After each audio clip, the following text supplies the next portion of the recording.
Finally, very formal welcome and good morning again. In your class 7, you had gone through the medieval history. You must be remembering that the history, it is normally divided in three parts. One is the ancient history, one is the medieval history, and third one is the modern history.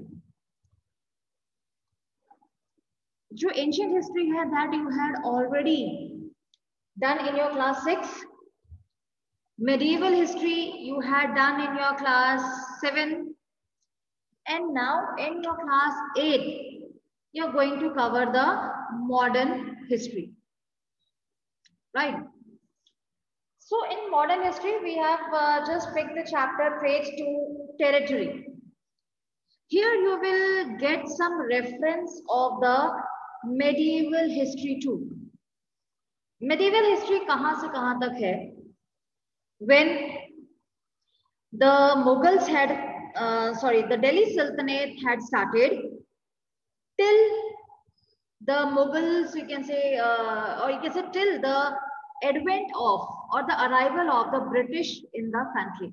जब से British rule हमारी country में आया, तब से हम उसे modern history calculate करते हैं, उसे हम modern history कहते हैं, right? So उस हिसाब से जो हमारी modern history है, it was started around, we can say 1600 AD, right? Where the Mughals, when they had come to the country, उसके बाद से हमारी जो modern history है वो start हो गई. So Aurangzeb, you have already studied about the Aurangzeb. Aurangzeb, he was the last of the powerful Mughal rulers. Right हम लोगों ने पढ़ा कि जो औरंगजेब था वो सबसे ज्यादा बहुत पावरफुल रूलर था, but he was the last one. But it doesn't mean that he was the last Mughal ruler. Here it is written that he was the last powerful Mughal ruler. Aurangzeb के बाद भी काफी सारे मुगल्स आए, but they were not as powerful as Aurangzeb was, or they were not as powerful and able to integrate the Mughal Empire, right? So Aurangzeb की death के बाद जो भी मुगल्स आए, right, उन्हें हम लेटर मुगल्स कहते हैं. औरंगजेब की डेथ के बाद जो भी मुगल्स आए उन्हें हम लेटर मुगल्स कहते हैं. So he established control over a very large part of the territory, that is India. वो इतना पावरफुल था, उसने हमारी कंट्री का काफी सारा पार्ट जो था वो कंट्रोल कर रखा था. And he died in 1707. आप लोगों को याद होगा क्लास 7th में आपका एक क्वेश्चन था, that what were the reasons for the decline of Mughals, right? So उसमें हमने एक पढ़ा था the rule of Aurangzeb, how the rule of Aurangzeb was responsible for the downfall of the Mughals, right? So उसमें एक हमने point पढ़ा था कि after the death of Aurangzeb, the governors, his governors, they had started declaring themselves independent from the Mughal authority, and they had established their own rules or own kingdoms, right? तो उससे क्या हुआ कि India में कई areas में छोटे छोटे पावरफुल किंगडम्स जो थे वो बढ़ते चले गए, और दिल्ली जो एक पहले एक सेंट्रल पावरफुल पोजीशन होती थी मुगल्स के टाइम पर, वो अब उतनी पावरफुल नहीं रही. आप कह सकते हैं कि वो एक ऐसा सेंटर नहीं रहा जहां से the empire could be run, right? So इसके बाद ये रहा कि एक तो जो गवर्नर्स थे, उसके गवर्नर्स क्या थे कि जो औरंगजेब था वो इसका एम्पायर इतना बड़ा हो चुका था कि everywhere he himself could not be there, everywhere he could not send his own prince और द रॉयल ब्लड देयर, तो वो वहां पर गवर्नर्स उसने अपॉइंट कर दिए, राइट। तो यही जो गवर्नर्स थे, इन्होंने इसकी डेथ के बाद अपने आप को इंडिपेंडेंट डिक्लेयर करना शुरू कर दिया। और इसी के साथ एक और पावर थी जो उस समय उठ रही थी, इमर्ज हो रही थी, दैट वाज द ब्रिटिश। आप लोगों ने क्लास 5 में भी पढ़ा हुआ है ब्रिटिश के बारे में, that how they came to India, how they had taken entire control over the areas of our country, how they have exploited the people, how the people of India had started fighting against them. ये सारा आप लोगों ने class 5 में भी पढ़ा हुआ है। But the thing to know is कि जो ब्रिटिशर्स जिन्होंने हमारी कंट्री के ऊपर इतना टाइम रूल किया, they were originally the trading companies। ये ओरिजिनली बिजनेस कंपनीज थी, राइट। ये बिजनेस करने आई थी, लेकिन यहाँ पर आके इन्होंने हमारा कितना बड़ा एरिया जो था वो अपने अंडर कंट्रोल ले लिया, और ये हमारे पूरी कंट्री के एक तरह से मास्टर बन गए। हाउ डिड इट हैपन कि एक छोटी सी कंपनी इंडिया में आती है, बिजनेस करने के लिए आती है, और वो इतना बड़ा एम्पायर खड़ा कर लेती है। How did it happen? Right, यहाँ पर एक आपका फिगर है, यहाँ पर एक पिक्चर बनी हुई है। It is about Bahadur Shah Zafar, who was the last Mughal king, जिसके बारे में हम फर्दर आगे पढ़ेंगे।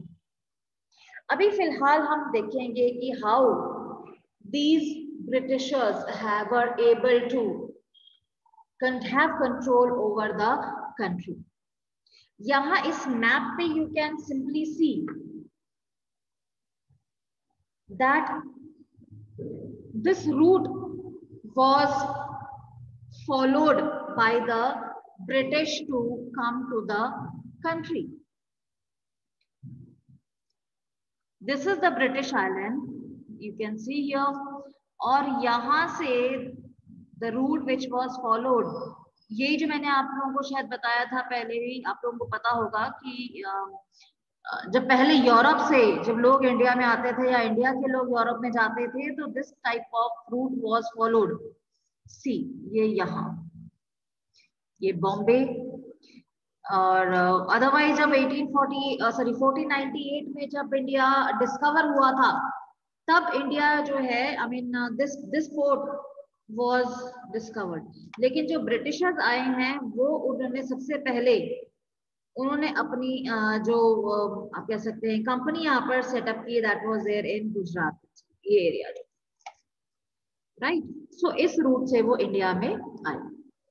Now will just move through it कि how it happened. East India company comes East. See, जब आप ईस्ट इंडिया कंपनी सुनते हैं तो ये एक ब्रिटिशर कंपनी नहीं थी।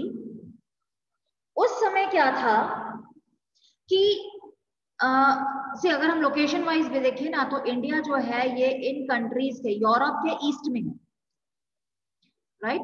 India is in the east of Europe. तो वहां से जो भी ट्रेडिंग कंपनी आती थी इंडिया की तरफ, वो ईस्ट इंडिया कंपनी थी। वो ब्रिटिश भी हो सकती थी, वो डच भी हो सकती थी, वो कोई और फ्रेंच भी हो सकती थी, right. So East India company जो है वो एक बिजनेस या ट्रेडिंग कंपनी थी, right. And as I said कि it could be British, it could be French, it could be Dutch, right. So इन सब में जो प्रोमिनेंट थी, that was a British East India company, right? So in 1600, East India Company required a charter from the ruler of England, Queen Elizabeth I, granting it the sole right to trade with the East। अब ये सारा का सारा जो connection था, ये सारा की सारी जो डेवलपमेंट थी, ये सिर्फ ब्रिटेन में हो रही थी कि वहां पर क्वीन एलिजाबेथ ने ईस्ट इंडिया कंपनी जो है उसको एक राइट दे दिया कि वो ईस्ट के साथ बिजनेस कर सकती है। अब ईस्ट में वो इंडिया के साथ भी कर सकती थी, किसी भी और एशियन कंट्री के साथ वो कर सकती थी, right. East means any of the Asian country, that was like east of the Europe, right. So this company, इसका नाम ही था ईस्ट इंडिया कंपनी, और ये इंडिया में फिर बिजनेस करने के पर्पज से आई थी, राइट। सो ये जो कंपनी थी, इनका भी उस समय ऐसा पर्पस कोई नहीं था कि हमने सिर्फ इंडिया के ऊपर से जाना है, इंडिया में ही ट्रेड करना है और इंडिया के ऊपर रूल करना है, nothing was planned like this, right. So ये जो कंपनी थी, it had started from Europe and they were looking for new lands from which they can buy the goods at a cheap rate and carry them back to the Europe. See, traders क्या होते हैं, आप लोगों ने 7th class में बहुत ही अच्छे से पढ़ा हुआ है कि ट्रेडर्स वो होते हैं जो एक जगह से सामान खरीदते हैं और दूसरी जगह बेचते हैं। ये जो ट्रेडर्स होते हैं, ये प्रोड्यूसर्स नहीं होते। These traders are never the producers. They just buy the things from one place at a cheaper rate and they sell the same thing to the other place at the higher rates. ये होते हैं traders. तो ये जो British East India company आई, वो भी ऐसे ही चीजें, ऐसी लैंड ढूंढ रही थी जो जहां से वो सस्ते रेट पर सामान खरीद सकती और वापस यूरोप में जाके हायर रेट्स पर बेच पाती।